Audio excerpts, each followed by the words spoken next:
Córcholis! ¡La clase! A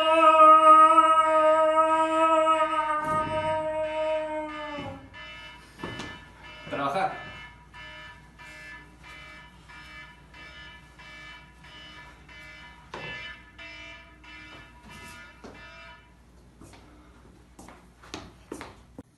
Buenas tardes, queridos alumnos de LUSAC.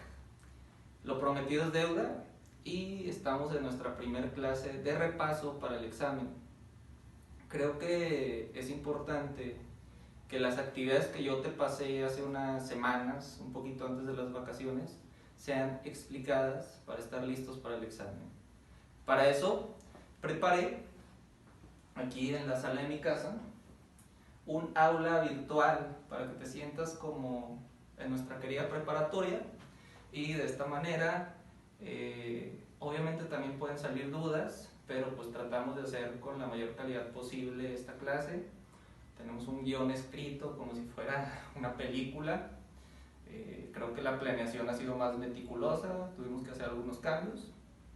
Quiero decirles, chicos, que no se asusten por el examen, porque yo considero que va a ser más sencillo, pero con un poquito más de presión. ¿Por qué? Porque al ser en línea van a ser menos preguntas, va a haber menos tiempo y por lo tanto pues digamos que no hay opción para errar en ese tipo de exámenes de cronómetro, pero vas a estar listo, o sea, te estamos dando las herramientas para que lo logres y de todos modos si hay alguna duda pues la resolvemos. Por medio del canal puedes presentar dudas, escribirlas ahí en los comentarios o por medio de los jefes de grupo, estoy listo para resolverlas. Adelante. Vamos a darle a todos estos temas para estar listos para el examen. Porfiriato.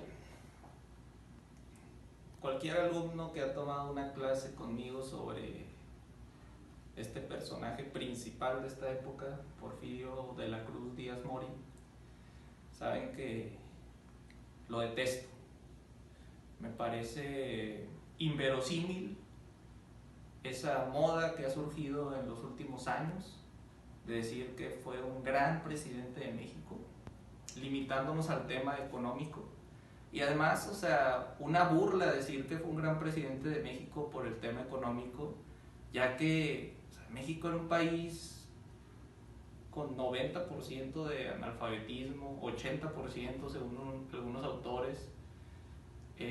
La mayoría de la gente no le llegó el desarrollo tecnológico y o sea, me parece decir barbaridades cuando aseguran eso, porque había represión, había pocas libertades en general, así que limitarnos al tema económico y decir que fue un gran presidente por eso, porque enriqueció a sus amigos, a su gabinete, a ciertas personas, incluyendo a Francisco I. Madero, lo cual es parte de la gran mentira de este país respecto a la historia oficial. Es algo que me llega a enojar. No me voy a enojar ahorita, ya me he enojado muchas veces en clase, pero bueno, vamos a comenzar la explicación del porfiriato para que no hayan dudas sobre esto. En clase ya habíamos dividido en 3 etapas al porfiriato: ascenso, consolidación y decadencia. Además, tú leíste el capítulo número 6 del porfiriato. Ya terminamos este libro orgullosamente, o sea, alumnos de cuarto semestre se echaron este libro en parte del semestre. Mi sueño es que lean el 3, el cual ya pedí en Gandhi, está en camino. Puede ser parte de un proyecto para evaluar el tercer parcial, pero bueno, ya trabajaremos en ello. Ya vimos muchas características de todo tipo del porfiriato, pero hay que homologar toda la información para el examen. Primero,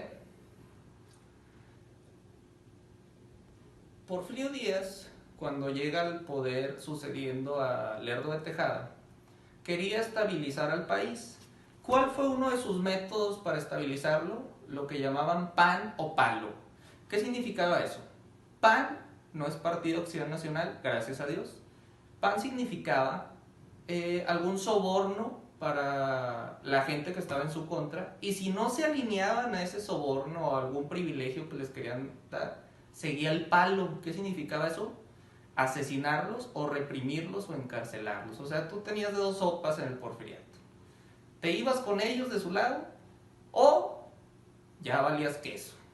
Te iban a matar o te iban a encarcelar o te le iban a hacer la vida de cuadritos. Así que, pues partiendo de ahí, pues, ¿cómo podemos decir que fue un gran presidente? Pero bueno, creo que inhumanos sus métodos, efectivos, pero inhumanos. Bueno, recordemos que Porfirio Díaz, igual que Benito Juárez, llegan al poder, digamos que sin una votación como tal. Y ellos no querían la reelección, ellos decían que era algo fuera de lugar, pero al final se terminan reeligiendo muchas veces. En este caso, Porfirio Díaz fue 8 veces presidente del país, se reeligió 7. Y pues digamos que se tragó sus propias palabras, porque no quería que se reeligiera Juárez, no quería que se reeligiera Lerdo de Tejada, y él llega y no se reelige en su primer periodo, cosa que ya vimos en clase, pero pues, después de su compadre Manuel González se reelige una cantidad interminable de veces. Bueno, como les decía, este hombre, que lo ven que aquí le falta un brazo, el manco Manuel González, fue presidente de 1880 a 1884. Recuerden que antes los presidentes nada más duraban 4 años en el cargo, no como ahora que duran 6 años. 6 años. En este caso, Porfirio Díaz es presidente de 1876 a 1880 y su compadre Manuel González, quien lo salva en una batalla, prácticamente le salva la vida, es presidente de 1880 a 1884. Pero digamos que le deja el terreno listo para quedarse y perpetuarse en el poder por mucho tiempo. Les pedí que investigaran la ley de colonización en 1883. Esto es muy muy interesante, chicos, ya que en aquella época, recuerden que Benito Juárez crea el registro civil en la época de la Reforma, y pues realmente fue un proceso muy lento hacer que la gente tuviera documentos de todo tipo. Y a todos los indígenas, o a gran parte de los indígenas, se les despoja de sus tierras. Y de esa manera Porfirio Díaz le da muchos privilegios, sobre todo a los extranjeros, no a los mexicanos como tal. Y millones de kilómetros cuadrados de hectáreas. Ahí me traigo un poquito, pero bueno, ahí lo editará mi editor de cámaras, de videos, perdón. Pero bueno, empieza a crear una serie de leyes para desarrollar la industria, pero pongan mucha atención a esto. Desarrolla una industria que hoy conocemos como tercermundista. ¿Por qué? Porque los grandes productos lo seguían produciendo las potencias. México se dedicaba a producir cosas que era materia prima. Entonces estábamos destinados a la pobreza con este tipo de políticas. ¿Por qué digo que todo esto lo hace Porfirio Díaz? Porque esto fue una pantalla. O sea, poner a su compadre de presidente 4 años, realmente el que seguía gobernando era Porfirio Díaz. También se reforma el artículo 7 concerniente a la libertad de prensa. Empieza, digamos, la represión. Ya la prensa, que en el juarismo fue totalmente libre, aquí pues ya empieza a toparse con pared. De aquí para el real, Ahora creo que obviamente los periodistas no están en una zona segura en este país, hay demasiados asesinatos, pero yo ya no veo represión en la prensa desde hace más de un año. Eso es respetable en el país. Era totalitario. ¿Qué significa eso? Pues el poder estaba concentrado en su persona. Él elegía prácticamente todos los puestos importantes de gobierno, incluyendo los gobernadores, los quitaba, los ponía como se le antojaba. Y digamos que uno de los estados que fue más fiel al régimen fue Jalisco, y digamos que fue el pionero en ese estado en apoyar las reelecciones de Díaz. O sea, sí saben, muchachos, que cuando una ley se aprueba en los congresos locales, o sea, en cada estado se tiene que replicar para que sea en todo el país. En este caso, Jalisco es el primero que apoya las reelecciones de Díaz.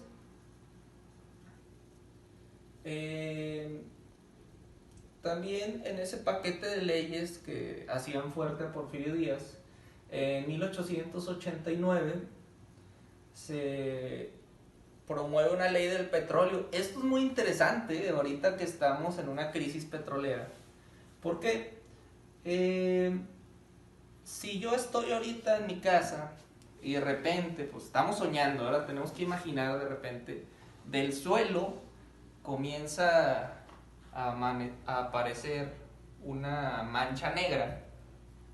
Y digo, cabrón, hay un pozo petrolero aquí y resulta que me puede dar muchas ganancias. Yo no voy a ver ni un peso de ese dinero, ya que el petróleo es del país, es de la nación. En Estados Unidos, por ejemplo, no pasa eso.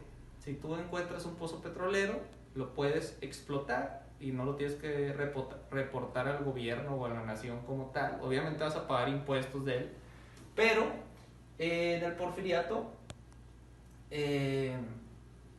la ley era distinta. O sea, recordemos que esto cambia hasta la época de Lázaro Cárdenas del Río, y sobre todo los extranjeros se aprovecharon de los pozos petroleros, ya que decía solo los propietarios pueden beneficiarse de los recursos del suelo o el subsuelo. Esto promovió demasiado la inversión en México. O sea, sí venían muchas empresas, pero pues a costa de qué, muchachos, pues de lo que la riqueza de nuestro país, dársela a los extranjeros. Bueno,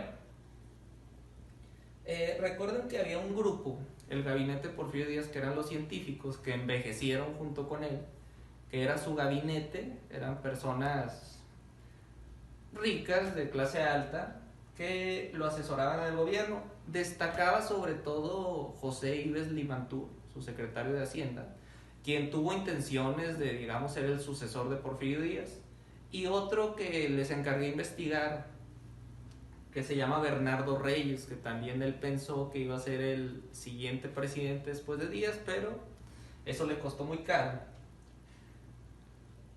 Bueno, les pedí investigar dos personajes, chicos, Ricardo Flores Magón y Bernardo Reyes. Como ahorita hablamos, Bernardo Reyes llegó a ser secretario de guerra,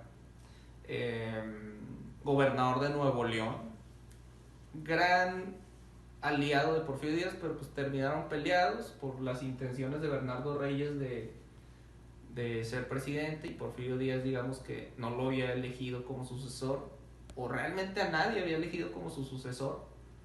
Y Ricardo Flores Magón, que era un anarquista, que junto con sus hermanos escribían el periódico Regeneración, que fue un gran apoyo para Francisco I. Madero en todo esto de iniciar la revolución. Bueno, para finalizar este repaso, les pedí que investigaran sobre dos huelgas muy importantes que firman la decadencia del porfiriato: la huelga de Cananea y la huelga de Río Blanco. Aquí muchos no lo entendieron, pero les puse un estilo de línea del tiempo, nada más para que las acomodaran. La huelga de Cananea, que fue en 1906, y la huelga de Río Blanco, que fue en 1907 en Veracruz. ¿De qué se trataba estas huelgas? Ya lo hablamos en clase, pero lo repasamos. Una empresa de cobre, Cooper Company, en Cananea, era totalmente injusta con los trabajadores mexicanos. Ellos tenían una petición, que era que su sueldo subiera a 5 pesos, si no mal recuerdo. O sea, el trabajador mexicano ganaba 3 pesos y el trabajador estadounidense ganaba 7 pesos, haciendo lo mismo.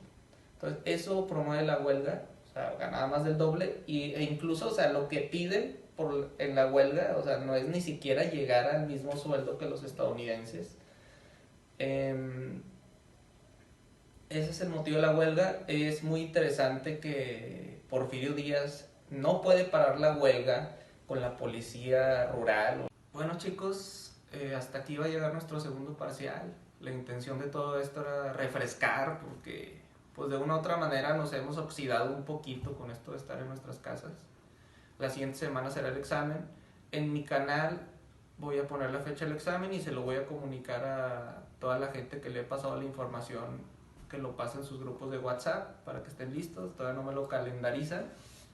Y como les dije en el video introductorio, va a ser en Google Classroom,